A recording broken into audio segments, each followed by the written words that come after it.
Hello दोस्तों, नमस्ते, प्रणाम, जय माता दी। मैं आप लोगों का छोटा भाई शुभम गुप्ता और आज न्यू अपडेट के साथ हम लोग आ चुके हैं। और हमारे बगल में बैठे हुए हैं राजन भैया, जो कि बहुत ही अच्छे भजन कलाकार गायक हैं। और आज भैया का न्यू सॉन्ग रिलीज हुआ है जी जी जी और एल्बम बम्पर तरीके से इवेंट किए थे भैया। और बताइए भैया कुछ। रघुकुल चला राम के द्वारे। हमारा भारतवर्ष रामचरितमानस की हर चौपाइयों पर, हर दोहों पर, हर शब्दों पर चलने का प्रयास किया है और करता है, तभी विश्व का विश्व गुरु बना है। आज ऐसी मन प्रवृत्ति को, ऐसी सुंदर रचना को डॉक्टर अरविंद सिंह जी के द्वारा मुझे मिली, जिसे हमने अपनी आवाज दी है। एक छोटा सा प्रयास है कि समाज में एक सुंदर विचार, सुंदर संस्कार, सुंदर संस्कृति और एक जुटता की भावना उत्पन्न होगी। बस इसी उद्देश्य से इस गीत को हमने गाया। और राजन भाई, एक सवाल आपसे था जी कि जहाँ पे लोग बोलते हैं कि धोड़ी चटना हिट हो जाता है, कहीं रेलम रेल हिट हो जाता है, और भजन गा के क्या कर सकते बताइए। जिससे लोगों का कहना है, जैसे जो आज अच्छे अच्छे सिंगर बज रहे हैं मार्केट में, जो कि बोलते हैं कि हम भी भजन गाते थे, भजन गा गा के नहीं हिट हुई था धोड़ी चटना से, लेकिन आप वो हिट नहीं होते हैं, वो अनफिट फिट नहीं है।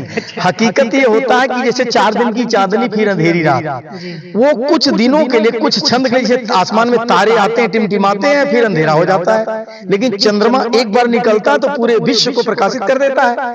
तो भजन गा करके जो आदमी या जो भी गायक प्रचलित होता है, थोड़ा देर लगता है, दुरुस्त आता है वो, मगर वह न रहने पर भी अकाल उसकी मृत्यु भी हो जाती है, वो धरती से चला भी जाता है, भारतवर्ष को छोड़ देगा। मगर उसकी रचनाएं जैसे तुलसीदास, कबीर दास, रहीम दास, तमाम रहे हैं लोग। अभी देखिए रामानंद सागर जी ने रामायण बनाया, लता जी ने गाया, तमाम ऐसे गायक है, रफी है, मुकेश है, तमाम गायक हैं जो हमारे नहीं है।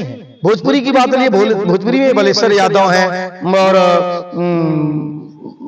क्या नाम उनका, भिखारी ठाकुर जी हैं, और तमाम लोग हैं जो आज भी अमर हैं, और जब तक सूरज चांद रहेगा तब तक अमर रहेंगे। लेकिन आज जो अश्लील गाने वाले गायक हैं, वो 2 मिनट के लिए बेशक अपने को कहते हैं मैं स्टार हो गया, लेकिन आज जो गाना गाते हैं 2 महीने बाद उनका गाना कोई नहीं सुनता है। 2 महीने बाद वो जिंदा रहते ही विलुप्त हो जाते हैं, मृतक के समान हो जाते हैं। हा? और हम आप जो गाते हैं, भजन कीर्तन गाते हैं, हम आप है तब भी स्लो चल रहे हैं, मंदम मंदम चलती, मंदम चलती। कछुआ खरगोश की लड़ाई आप सुने होंगे, तो वही हाल है। हम लोग धीरे धीरे चलते हैं, लेकिन एक दिन आता है कि वह सम्मान भी मिलता है, उस स्थान भी मिलता है, और अमरत्व को प्राप्त होते हैं भजन गाने वाले।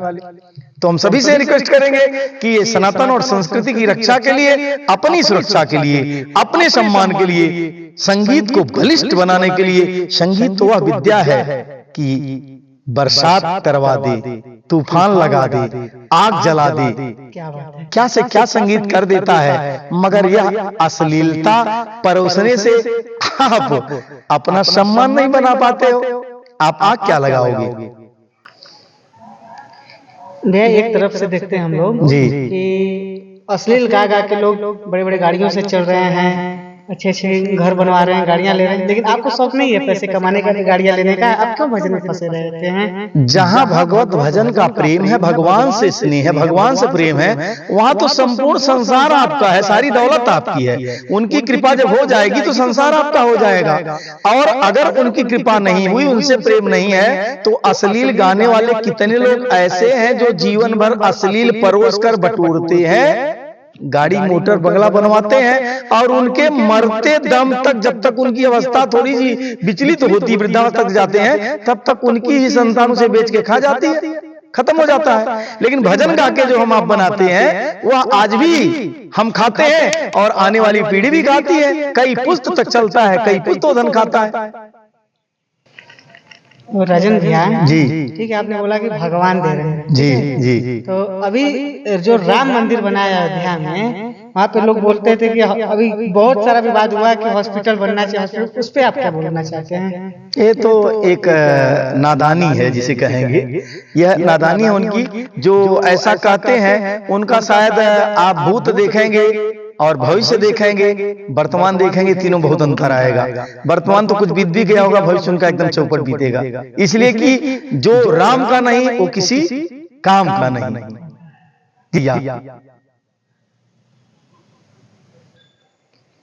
अच्छा भैया, आप राम मंदिर के बारे में बोले हैं जी, और अभी देख रहा था मैं, आप लोगों को इंटरव्यू दे रहे थे तब मोदी योगी के बारे में बोल रहे थे, कहीं आप भाजपा से तो नहीं ना है? नहीं नहीं, ऐसी बात नहीं है।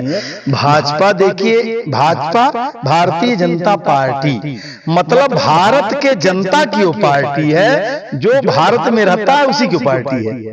तो अगर आप भारत में रहते हो तो आप भी भारतीय जनता पार्टी के हो, और जो अदर पार्टियां हैं वो कहाँ रहती हैं? वो भी उसी पार्टी की है। ये उनकी एक रोटी सेकना, अपना उल्लू सीधा करने के लिए वो कुछ भी पार्टी बना ले, मगर भारतीय जनता पार्टी का मतलब कि भाजपा भारत की जनता की पार्टी है। तो हम भारतीय जनता पार्टी के नहीं हैं, लेकिन भारत में रहते हैं तो भारतीय जनता पार्टी के ही हैं।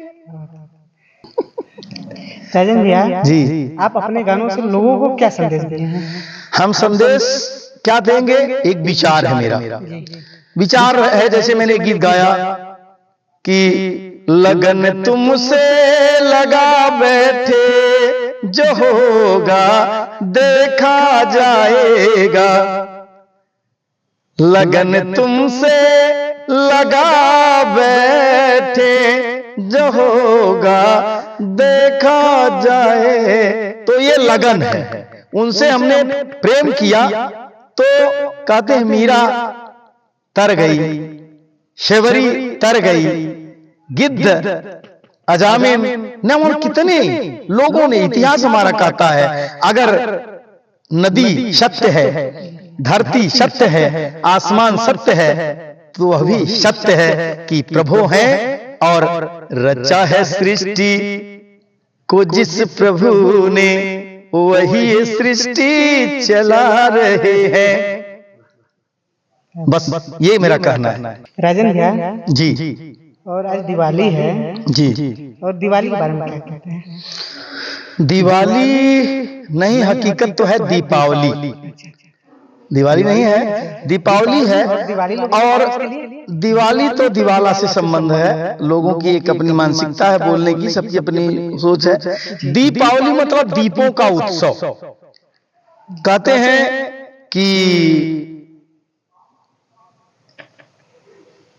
जब हम दीपक जलाएंगे तो एक एक दीपक 1000 दीपक होंगे और यह जग प्रकाशित होगा।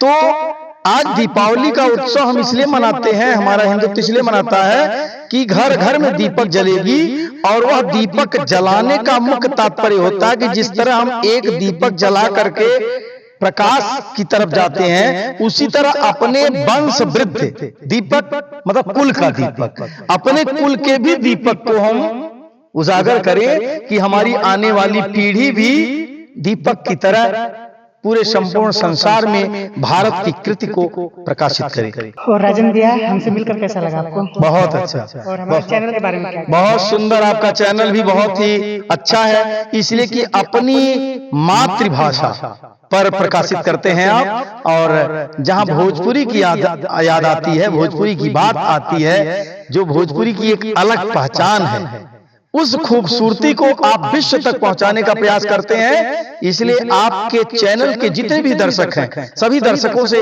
मैं करबद्ध प्रार्थना करूंगा कि आपके चैनल को प्रमोट करें, और ये भोजपुरी का चैनल अपनी इस छवि को, अपनी संस्कृति को संपूर्ण विश्व में बिखेरने का प्रयास कर रहा है और करता रहेगा। इसी के साथ सभी को जय श्री राम। धन्यवाद दोस्तों, जय हिंद।